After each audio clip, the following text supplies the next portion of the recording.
Grace, you even realize what you've done? What kind of person just abandons their duties as a wife and causes problems for William? You're a terrible wife, and I'm going to teach you a lesson. Mother, Grace responded calmly, I have my reasons for leaving. It doesn't matter, her mother-in-law snapped. We're moving into a nice, new apartment. If you want to live with us, I'll let you know the address. Grace thought to herself, I'm sure she still doesn't know anything. Well, it's a good thing she's in the dark. No, thank you, Grace said firmly. My name is Grace, I'm 35 years old, and I work in an office. My husband, William, and I have been married for 5 years. He's now 45 years older than me. I used to date older men, but William's generosity and kindness drew me to him, and we eventually got married. For a while, our marriage was satisfying, but before long, a shadow fell over our peaceful life. I lost my job. William was suddenly laid off too. The company's business had taken a hit from the recession. I never imagined he would lose his job, especially since he worked for a big company. I thought we'd be financially secure for life, but it turns out that nothing is guaranteed in this world. We became financially strained, and I decided to return to work immediately. I contacted the company I had worked for before getting married, and luckily, they rehired me. They needed someone to fill in for an employee who had just gone on maternity leave. I was relieved that at least we had some income, but William struggled to find a new job. It's tough for a middle-aged man to start over. Eventually, he had no choice but to take on part-time work as a day laborer, bringing in about $700 a month. I was back at work, but my salary wasn't much either. We were barely making ends meet. William, I suggested one evening, the rent here is too high. Maybe we should move to a cheaper place and save some money. It would help us manage better if we lower our fixed costs. We had been living comfortably in a nice apartment, thanks to William's previous high income, but now I thought it was time to face reality and find a more affordable place. But William rejected my idea firmly. No, we're not moving. Why not? I asked, confused. If we move to a smaller, cheaper apartment, Mom will start asking questions. So what? I countered. Why not just tell her the truth? We're having a hard time making ends meet because you're out of work. William's face turned red with anger. Don't you dare tell my mother I'm unemployed. Your salary and my earnings are enough to pay the rent. We'll leave it at that. I was shocked and confused. It seemed like he cared more about his pride and our home than about protecting our marriage. Even if we could cover the rent, we were still struggling with our finances. I had suggested moving to save money, but William wouldn't budge, and I eventually gave up on the idea.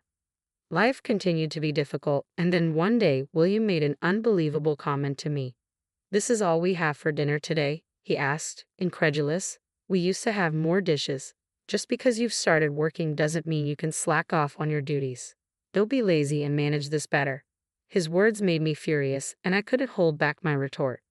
I have no choice. We were struggling to make ends meet. I was doing my best to manage both the house and my job, but someone's unnecessary pride in staying in this apartment left me no choice but to cut back on food expenses. Or you could just make more money, and then everything would be just the way you want it, I remarked provocatively. William's face flushed with anger. What the hell? Don't you dare talk to me like that. Just wait and see. I'll land a job at a good company and make more money than you. William's temper flared, but I told myself that if this sparked his motivation, I could endure his outbursts. I convinced myself it was fine, but reality soon set in. Despite his determination, William couldn't find a new job. He ended up working part-time as a day laborer, unable to secure anything better.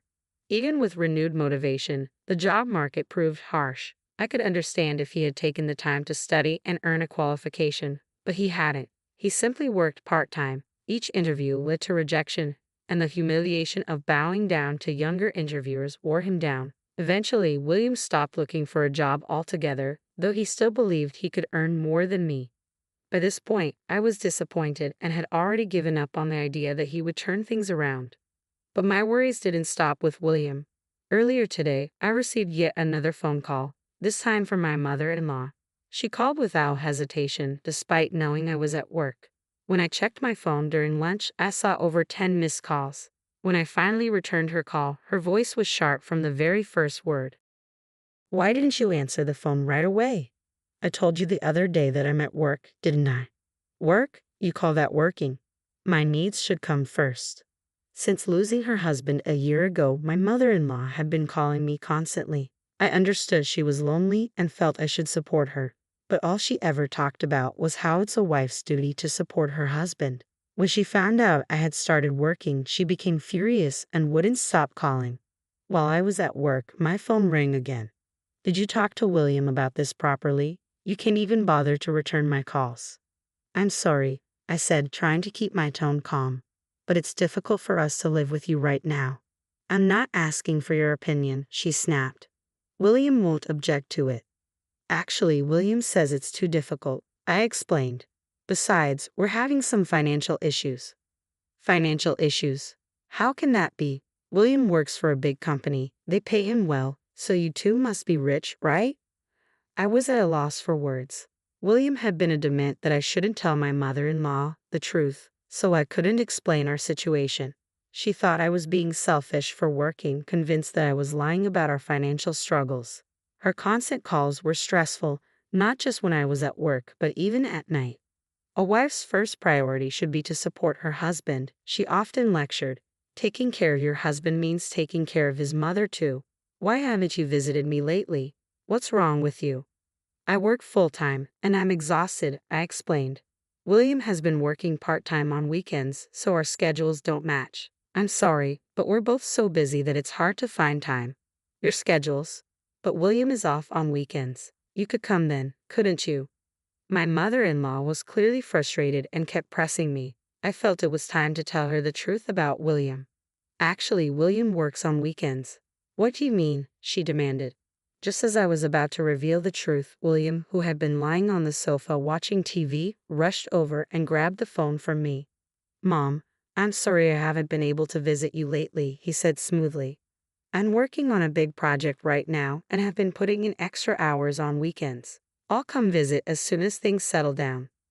With that, he ended the call and turned to me, his expression stern. What were you doing? He asked, his voice low. Were you trying to tell my mom?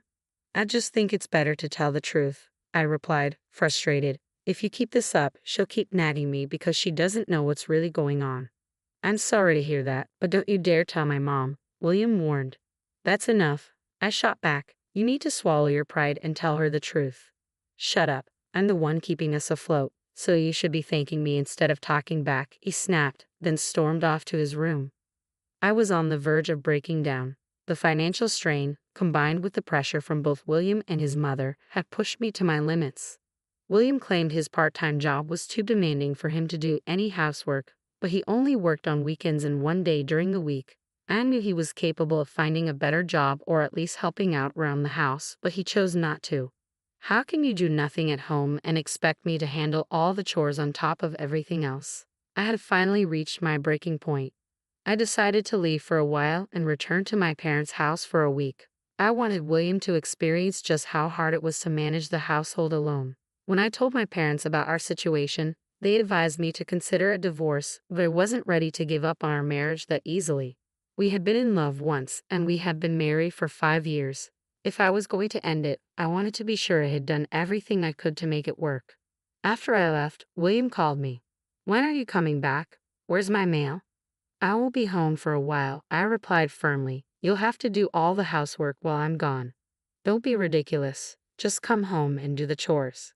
No, I won't. Now you'll see how hard it is to handle everything on your own. You clean the house, do the laundry, cook, do it all yourself. It's important for you to understand just how much I've been doing while also working full-time.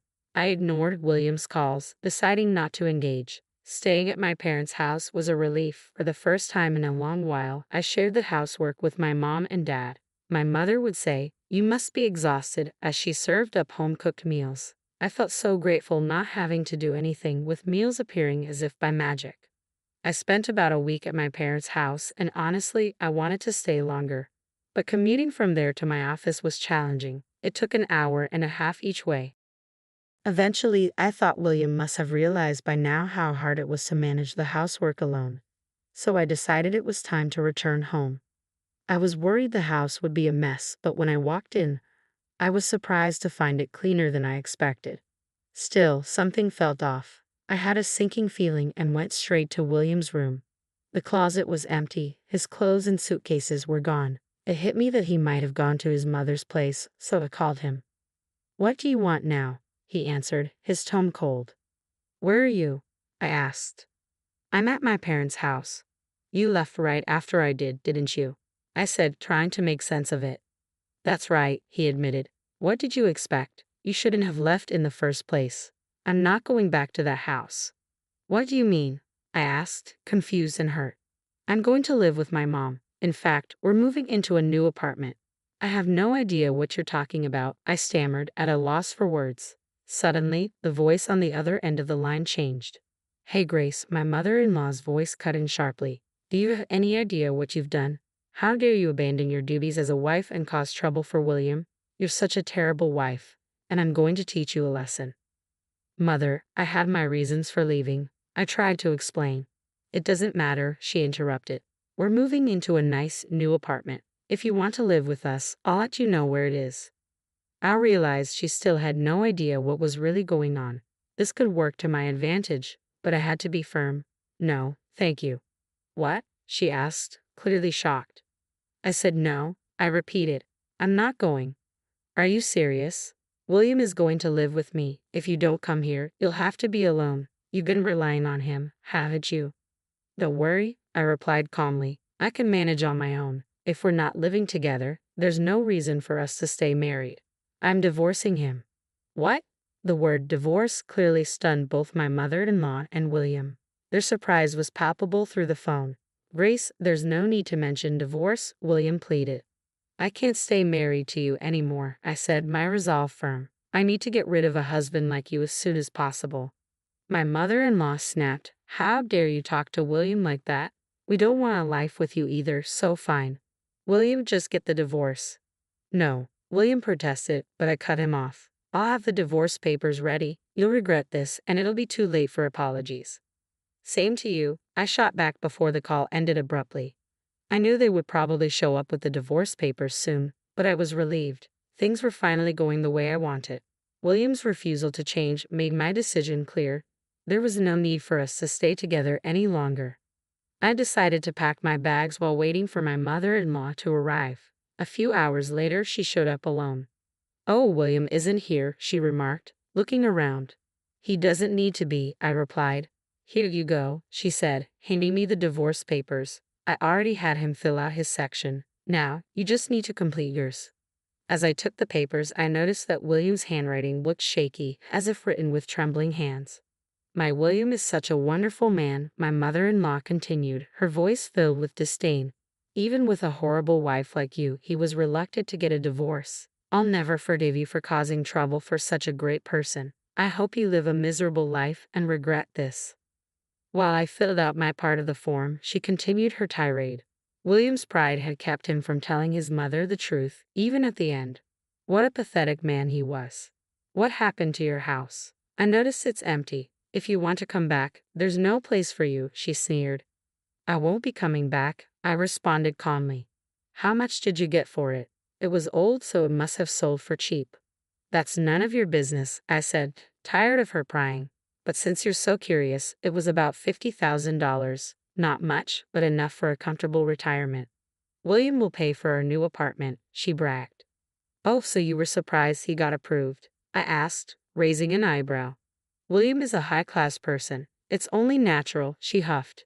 "So, you put the money in William's account?" I pressed. "How did you know that?" "That's not important," she snapped. "Stop asking questions and remember, you're just a divorced woman now. It's too late to hold on to him." "Don't worry," I said, signing the papers with a flourish. "I've already agreed to the divorce." My mother-in-law snorted and stormed out, clearly irritated. As she left, I felt a wave of relief wash over me. I was finally free from both her and William. I gathered the rest of my belongings and moved them to my parents' house, where I discovered a fresh start and the peace I had longed for. When I finally left, I managed to provoke my mother-in-law just enough to escape the burden of poverty they tried to impose on me. She insisted there was no way I'd get any of William's assets, but I couldn't help but remember the look on William's pale face during our discussions about the division of property. It still makes me chuckle. Then, about 2 years later, I received a call early one morning from an unfamiliar number. thinking it might be work-related, I answered, only to hear the voice of my ex-mother-in-law. "Oh, Grace, please help me," she cried. "Mother," I replied coldly, "you can't keep calling me that. We're strangers now." "Don't say that. I'm in trouble." "Oh, can't pay the rent? Savings running low?" I asked, already guessing the situation. "Yes," she admitted, her voice trembling. "William didn't tell you about our financial problems until we were broke, did he?" "Oh, I knew," I said, unimpressed. "He tried to hide it, didn't he? But every time I wanted to speak up, William told me not to." "I'm sorry, Grace. I didn't know anything. I apologize. But please come back." "I don't want to," I said firmly. "William never changed, no matter how much I tried, and you always bullied me. I don't want to spend another minute with someone like you." "Please don't say that. I don't have anything to eat anymore. I'm really desperate." According to my ex-mother-in-law, William had continued to put on airs, refusing to reveal their financial struggles.